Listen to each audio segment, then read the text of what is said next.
Hello friends, welcome to my channel English with Pooja. Today we'll do a poem, The Seven Ages of Man. It's written by William Shakespeare and it is taken from the comedy As You Like It. Some important points relating to the work is सबसे पहला तो ये है कि ये एक dialogue है या फिर आप कह सकते हो एक मोनोलॉग है.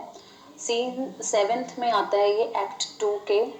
और इसको बोलता कौन है? जेक्स इसको बोलता है. During conversation with Duke senior and Orlando के साथ वो बात कर रहा होता है, पर सारा मोनोलॉग जेक्स बोलता है. और ये होता कहाँ है? सीन फॉरेस्ट ऑफ आर्डन के अंदर. इसमें 7 स्टेजेस बताई गई हैं: infant, school boy, lover, soldier, justice, pantaloon and old age. ये पूरे एक मैन की लाइफ में 7 स्टेजेस बताई गई हैं.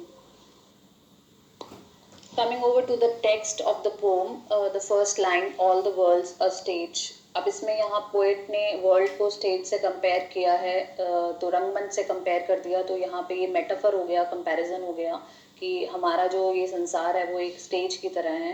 Second line, and all the main and women merely players. और हम जो लोग हैं, जो मेन हैं और वुमेन हैं, मेयरली माने सिर्फ, हम सब क्या हैं? एक्टर्स हैं, प्लेयर्स हैं. तो मेन और वुमेन का कंपैरिजन हो गया प्लेयर्स के साथ. तो again there is a metaphor. They have their exits and their entrances. अब वो एग्जिट यानी बाहर जाने का रास्ता, एंट्रेंस अंदर आने का रास्ता. अब वो कह रहा है कि उन लोगों के पास बाहर जाने का रास्ता भी है और अंदर आने का रास्ता भी है. अंदर आने का रास्ता क्या है इस दुनिया के अंदर? By taking birth. जब हम जन्म लेते हैं तो वो हमारी एंट्रेंस है, एंड व्हेन वी डाई वो हमारी एग्जिट है. तो ये दोनों वर्ड्स क्या है? एकदम ऑपोजिट है एक दूसरे के. इसलिए यहाँ पे फिगर ऑफ स्पीच क्या बनेगा? Antithesis. And one man in his time plays many parts. और एक आदमी अपने लाइफ टाइम के अंदर बहुत सारे रोल प्ले करता है. वो एक फादर का, हस्बैंड का, सन का, ग्रैंडफादर का, इस टाइप से बहुत सारे रोल हम अपनी एक लाइफ टाइम के अंदर प्ले करते हैं. मैन के एक्ट्स बताए हैं 7 एजेस, 7 अवस्थाएं बताई हैं. सबसे पहली है इन्फेंट, न्यूबॉर्न बेबी, नवजात शिशु. Mewling and puking in the nurses arms. जैसे हम अपने केयर टेकर और मदर्स के बाहों में हम रोते हुए आते हैं और वॉमिटिंग करते हैं छोटे बच्चे. तो और दूसरी स्टेज बताई है whining school boy with his satchel. Satchel का मतलब होता है school bag. Whining school boy यहाँ पे जो हम 5 to 6 ईयर्स की एज में हम बिल्कुल भी स्कूल नहीं जाना चाहते हैं. And shining morning face, creeping like snail. और हमारा एकदम फेस एकदम ब्राइट फेस होता है. और creeping like snail unwillingly to school. जैसे स्नेल एक सी क्रिएचर होता है, जब उसके ऊपर कोई एनिमी अटैक करता है तो वो वापस अपने शेल में एंटर कर जाता है.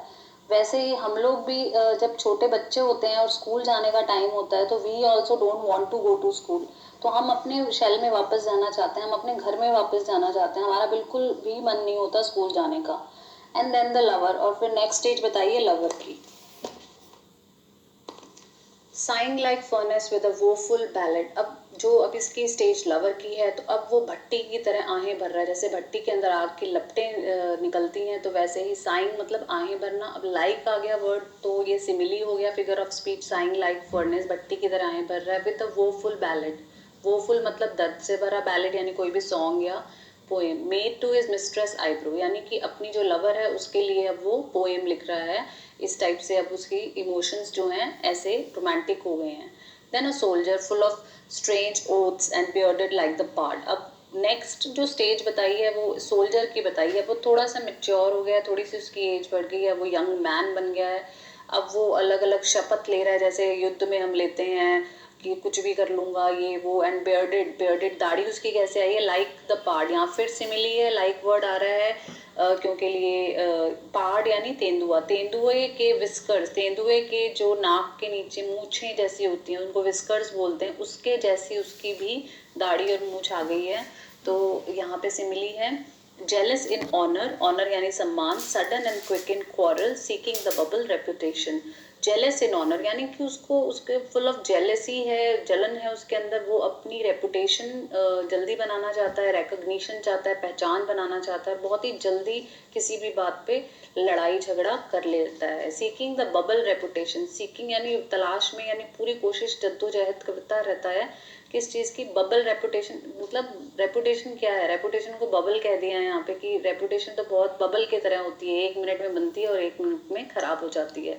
तो उस बबल रेपुटेशन के पीछे वो भागता रहता है.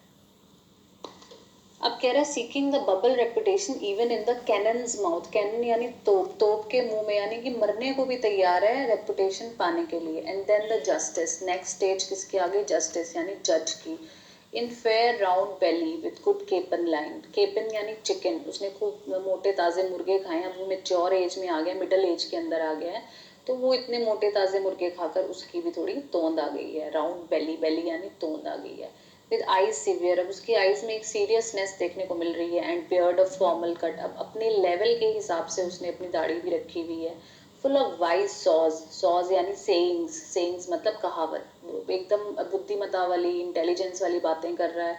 एंड मॉडर्न इंस्टांसेस, इंस्टांसेस मतलब एग्जाम्पल्स, और एग्जाम्पल्स दे रहा है, मतलब बहुत ही बड़े वो वाली बातें कर रहा है। And so he plays his part, तो अपना पार्ट ऐसे प्ले कर रहा है। The six stage shifts into the lean and slippered pantaloon, और जो नेक्स्ट स्टेज बता रहा है, लीन यानी दुबला पतला, एंड स्लिपर्ड चप्पलें पहनी हुई हैं उसने, पैंटलून यानी फूल की तरह मूर्ख आदमी लग रहा है, बूढ़ा, अब वो बुढ़ापे की तरफ जा रहा है।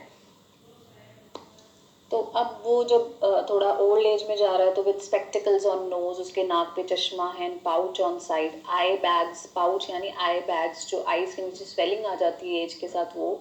हिज यूथफुल होज, होज माने पायजामाज, तो जब उसके यूथ के टाइम का, उसकी जवानी के टाइम का उसके पास एक पजामा था, वेल सेव्ड, उसने वो रखा हुआ था। अ वर्ल्ड टू वाइड, अब देखो यहाँ पे एक मेटाफर है, पजामे को वर्ल्ड कह दिया। फॉर हिज श्रंक शैंक, अब श्रंक मतलब ढीला ढाला, शैंक यानी थाइज, अब उसकी जो टांगे हैं, लेग्स हैं, वो पतली हो गई हैं, लूज हो गई हैं, तो उसके लिए अब वो लोअर जो है, वो पजामा जो है, वो बहुत ही बड़ा है, तो उसको वर्ल्ड कहा है उसने, तो यहाँ एक मेटाफर है। And his big manly voice, और श्रंक शैंक में एलिट्रेशन है, एक ही same consonant sound S S repeat हो रहा है। And his big manly voice, और उसकी दमदार जो मर्दाना आवाज़ थी, वो कैसी हो गई है, turning again towards childish treble, pipes and whistles in his sound, और उसकी अब जो आवाज़ है वापस बच्चों जैसे, जैसे बच्चों की थोड़ी पतली आवाज़ होती है, वैसी उसकी भी आवाज़ वैसी होगी। ट्रेबल यानी पतली आवाज़, पाइप्स एंड विसल्स वही, यही मतलब है इसका भी। Last scene of all that ends this strange eventful history, अब वो कह रहा है कि लास्ट सीन अब आ रहा है आगे, जब ओल्ड एज ने उसको क्रिपल कर लिया है, उसके पंजों में वो आ गया है, ओल्ड एज और ज़्यादा बढ़ती जा रही है, तो वो जो अब लास्ट ये स्टेज है इसकी, इस हिस्ट्री को एंड करती है। इस सीन को उसने बोला है, उसकी पूरी लाइफ टाइम को बोल दिया strange eventful history, again it's a metaphor, is second childishness and mayor oblivion. अब इस स्टेज को उसने कहा है ये दूसरा बचपन है, जैसे हम जब पहले पैदा हुए थे तब हम सब पे डिपेंडेंट थे, अब जब बहुत ज़्यादा बुढ़ापा आ जाता है तो भी हम अपने बच्चों के ऊपर डिपेंडेंट हो जाते हैं, तो दूसरा बचपन। एंड मेयर ऑब्लिवियन, ऑब्लिवियन जब कुछ भी पता हमें नहीं रहता, हम सब कुछ भूलने लगते हैं, भूल जाते हैं, हमारी जो याददाश्त है वो भी काफ़ी वीक हो जाती है। फिर दिया इसने sans teeth, sans eyes, sans taste, sans everything. अब एस वर्ड में एक तो एलिट्रेशन है, अगर आप लिटरेरी डिवाइस देखेंगे, और सैंस वर्ड का इसने बार बार रिपीटिशन किया है, इस वजह से पोएटिक इफेक्ट जो है वो इंक्रीज हो जाता है यहाँ पे। Thank you so much for watching the video. If you like it please share and subscribe. Learn English, love English. Bye bye.